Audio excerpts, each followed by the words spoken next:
One of the things that I really enjoy doing is coaching both athletes and coaches.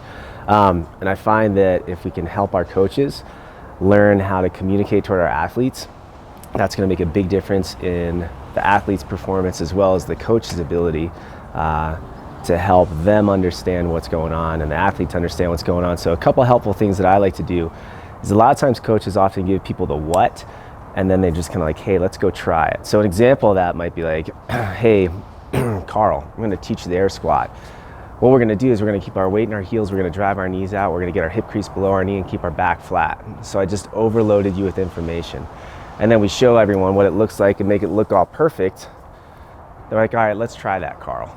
And what Carl does, he gets kind of overwhelmed, or athlete starts to get a little bit overwhelmed. So what I like to do, two things that can help you out.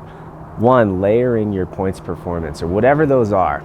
So that might be for me in the squat. I just like to teach depth at first. Hey, we're just going to get depth. Here's what it is.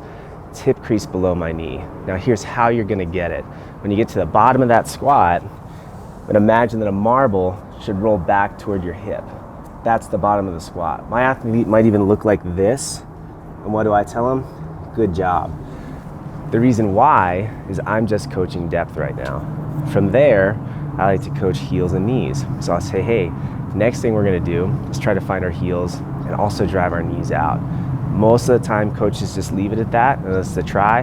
But what I encourage you guys to do is now, hey, here's how we're gonna do that. We're gonna find our heels by driving our butt back and breaking at the knee at the same time. And I also want you to think about spreading the floor as you squat down. So now our athlete might even look like this, and I say, good job. The reason why is they're giving me all the stuff that I asked for. Last thing is that flat back.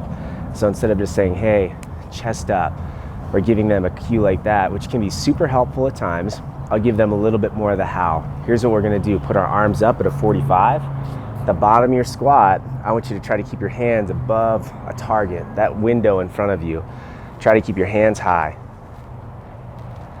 And hopefully all those pieces come into play. But if we can give our athletes, here's what we wanna do, and then the how they're gonna do it, that helps them understand much of the why.